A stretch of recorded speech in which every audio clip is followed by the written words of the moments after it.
Hello friends, എല്ലാവർക്കും നമസ്കാരം. Big boss season 6 പുതിയൊരു അപ്ഡേറ്റിലേക്ക് എല്ലാവർക്കും സ്വാഗതം. എൻ്റെ ചാനൽ ആദ്യമായിട്ട് കാണുന്നവരാണെങ്കിൽ ഒന്ന് സബ്സ്ക്രൈബ് ചെയ്യാൻ മറക്കല്ലേ. വീഡിയോ ഇഷ്ടപ്പെട്ടാൽ ലൈക്കും ചെയ്യാം, കമൻറ്റും ചെയ്യാനും മറക്കരുത് കേട്ടോ. അപ്പോൾ ബിഗ് ബോസ് സീസൺ 6 അത്യാവശ്യം ട്വിസ്റ്റുകളൊക്കെ ഉള്ള ഒരു ഡേ ആയിരുന്നു ഇന്ന്. എനിക്ക് തോന്നുന്നു നമ്മുടെ ജിൻഡോയ്ക്കെതിരെ ഗബ്രിയും ജാസ്മിനും റസ്മിനും കാണിക്കുന്ന ശുദ്ധ പോക്രിത്തരമാണ്. കാരണം ഒരു ഗെയിം ഷോ ആണെന്നൊക്കെ നമുക്കറിയാം, എന്നാൽ ഒരു മനുഷ്യനെ തേജോവധം ചെയ്യുന്നതിന് ഒരു പരിധി ലംഘിച്ചിരിക്കുന്നു 3 പേരും. എന്തെന്നാൽ രാവിലെ മോർണിംഗ് ടാസ്കിലാണേലും ജിൻഡോ സംസാരിക്കാൻ വരുമ്പോൾ ഒരുമാതിരി കുരങ്ങൊക്കെ ഇരുന്ന് കാണിക്കുന്ന പോലുള്ള ആക്ഷനൊക്കെ കാണിച്ചും കോക്കറി കാണിച്ചും കുണുവാമയെന്നൊക്കെ വിളിച്ചും ജാസ്മിനും ഗബ്രിയും റസ്മിനും ഇവരൊക്കെ എന്താണ് ഇതൊക്കെയാണോ ഗെയിം? ഇവരുടെ പേഴ്സണാലിറ്റിയെ തന്നെ ചോദ്യം ചെയ്യുന്നില്ല. റസ്മിനൊന്നും അല്ലെങ്കിൽ ഒരു അധ്യാപിക ചേർന്ന പരിപാടിയാണ് റസ്മിൻ അവിടെ കിടന്ന് കാണിക്കുന്നത്. അതുപോലെ തന്നെ ജാസ്മിനും ഗബ്രിയൊക്കെ സോഷ്യൽ മീഡിയയിലേക്ക് ഭയങ്കര ഇൻഫ്ലുവൻസ് ഒക്കെ ഉണ്ടാക്കിയ ആൾക്കാരൊക്കെ ആയിരിക്കാം. പക്ഷേ ഇവരുടെ തനി സ്വഭാവം ബിഗ് ബോസ് സീസൺ 6 എടുത്ത് കാണിക്കുന്നുണ്ട്. എൻ്റെ ബോസെ അല്ലെങ്കിൽ ഏഷ്യാനെറ്റിനോടും അല്ലെങ്കിൽ ഇതിൻ്റെ അണിയറ പ്രവർത്തകരോടും എനിക്ക് പറയാനുള്ളൂ, ഇതുപോലുള്ള എന്താ പറഞ്ഞാൽ പൊതുസമൂഹത്തിൽ ഇവരെയൊക്കെ കാണിച്ചു തന്നതിന് വളരെയധികം നന്ദിയുണ്ട്. കാരണം അതുപോലൊരു പാവപ്പെട്ട മനുഷ്യന് ഗെയിമാണ് നമുക്ക് എല്ലാം അറിയാം. എന്തായാലും പുള്ളിക്കാരൻ സംസാരിക്കാൻ വരുമ്പോൾ ഇതുപോലുള്ള വൃത്തികെട്ട രീതിയിലുള്ള പെരുമാറ്റവും ആക്ഷനും ഏതാണ്ട് കോരങ്ങൊക്കെ ഇരുന്ന് കാണിക്കുക. ഗബ്രി എന്ന് പറഞ്ഞാൽ ഇതുപോലൊരു നാറിയാണല്ലോ ഇതിനകത്ത് മത്സരിക്കുന്നതെന്ന് ഓർക്കുമ്പോഴത്തേക്കും ഞങ്ങൾക്കൊക്കെ സഹതാപമുണ്ട് കേട്ടോ. എന്താ കാണിക്കുന്നത്? ഇതൊക്കെ ഇവർ വിചാരിച്ചിരിക്കുന്നത് ഇവർക്ക് പുറത്ത് ഭയങ്കര ഫാൻസാണ്, ഇവർക്ക് ഭയങ്കര ആരാധകരാണ്, ഒരു പ്രണയമൊക്കെ നടിച്ച് കാണിച്ചാൽ പുറത്ത് ഈ ഷോയ്ക്കകത്ത് പിടിച്ച് നിൽക്കുക എന്നൊക്കെ വിചാരിച്ചാണ് ഇവർ ഇതൊക്കെ ചെയ്യുന്നത്. പക്ഷേ വേറും ഇതൊന്നും അവർക്ക് മനസ്സിലാക്കാൻ പറ്റുന്നില്ല.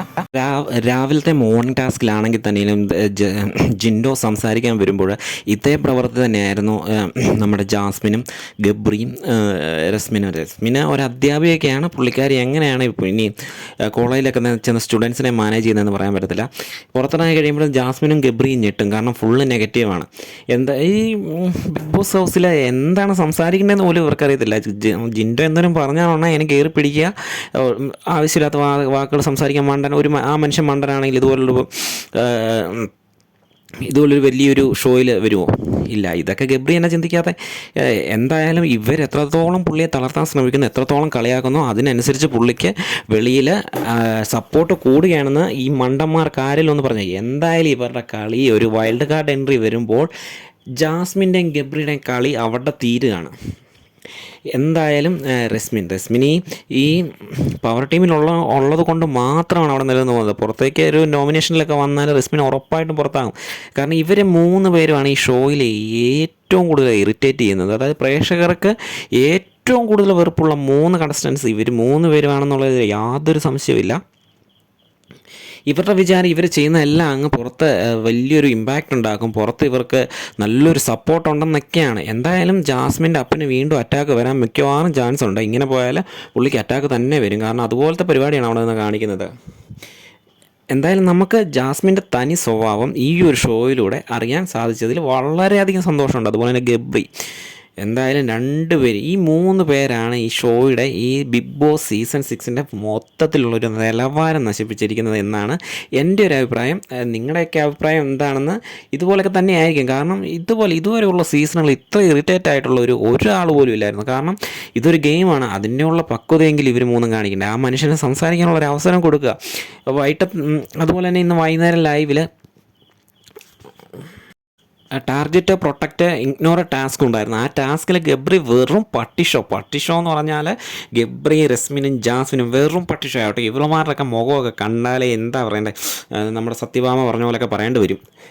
എന്തായാലും എനിക്ക് അങ്ങോട്ട് എന്താ പൊതുസമൂഹത്തിന് മുന്നിൽ എന്നാണല്ലോ ഇവർ ശരിക്കും എന്താണെന്ന് മനസ്സിലാക്കാൻ പറ്റിയൊരു അവസരമായിരുന്നു ഇത്. കാരണം ഒരു ഗെയിമാണ്, എല്ലാവർക്കും അഭിപ്രായ സ്വാതന്ത്ര്യമുണ്ട്. എല്ലാവരും പറഞ്ഞ പോലെ തന്നെയാണ് പുള്ളിയും പറഞ്ഞത്. വേറൊരാൾ പറയുമ്പോഴും ഇല്ലാത്ത ഒരു ക്രിമിനടിയാണ് ഇവർക്ക് 3 പേർക്കും പുള്ളി സംസാരിക്കാൻ തുടങ്ങി. അപ്പോൾ ഏകദേശം ഇവർ ഓർത്തിരിക്കുന്നത് പുള്ളിക്ക് പുറത്ത് സപ്പോർട്ടില്ലെന്നൊക്കെ കരുതിയാണ് ഇവരിയ്ക്കുന്നത്. എന്തായാലും ഇപ്പോൾ ബിഗ് ബോസ് ഹൗസിലെ ഏറ്റവും കൂടുതൽ പ്രേക്ഷക പിന്തുണയുള്ള ഒരാൾ ജിൻഡോ ആയി മാറിയിട്ടുണ്ടെന്നുള്ളത് എല്ലാവർക്കും അറിയാം. അറിയാം, അത് ജിൻഡോയ്ക്കും അറിയാം. കാരണം ഓരോരുത്തരെ മനസ്സിലാക്കാൻ വേണ്ടിയാണ് പുള്ളി ആദ്യം സൈലൻ്റ് ആയിട്ട് ഇരുന്നതെന്നാണ് എനിക്ക് തോന്നുന്നത്. പുള്ളി എന്തായാലും പുള്ളിയുടെ ശരിക്കുള്ള ഗെയിമിന് നമുക്ക് കാണാൻ പോകുന്നേ ഉള്ളൂ. അവിടെയുള്ള ഹൗസിലുള്ള 3 പേരെയും ജിൻഡോ ശരിക്കും വലിച്ചു കീറിയിട്ടുണ്ട്. പൊതുസമൂഹത്തിന് മുമ്പിൽ ഇവർ തനി സ്വഭാവം കാണിച്ചു തന്നിട്ടുണ്ട്. എന്തായാലും ജാസ്മിനും ഗബ്രിയും രശ്മിനും പൊതുസമൂഹത്തിൽ ആകെ നാറി നിൽക്കുകയാണ്. ഹൗസിനുള്ളിൽ ഭയങ്കര സ്റ്റാറൊക്കെ ആണെന്നാണ് അവരുടെ 3ൻ്റെയും വിചാരം. എന്തായാലും നമുക്ക് ഇനി വരും ദിവസങ്ങളിൽ ഇവർ എത്രത്തോളം പോകും, എവിടെ വരെ പോകുമെന്ന്. എന്തായാലും ഇവർ 3 പേരും ടോപ്പ് 5-ൽ കാണത്തില്ല. നമ്മുടെ രശ്മിനൊന്ന് നോമിനേഷനിൽ വന്നാൽ പുറത്താകും എന്നുള്ളതിൽ യാതൊരു സംശയവുമില്ല. അതുപോലത്തെ പരിപാടിയാണ് പുള്ളിക്കാരെ ഹൗസിൽ കാണിച്ചിരിക്കുന്നത്. എന്തായാലും നമുക്ക് കാത്തിരുന്ന് കാണാം. അപ്പോൾ കൂട്ടുകാരെ, വീഡിയോ ഇഷ്ടപ്പെട്ടാൽ ചാനലൊന്ന് സബ്സ്ക്രൈബ് ചെയ്യുക. നിങ്ങളുടെ പ്രതികരണം ഇതുപോലെ ആണെങ്കിൽ ഒന്ന് കമൻറ്റ് ചെയ്യുക. അപ്പോൾ പുതിയൊരു വീഡിയോ ആയിട്ട് നമുക്ക് വീണ്ടും കാണാം. Tata, bye bye.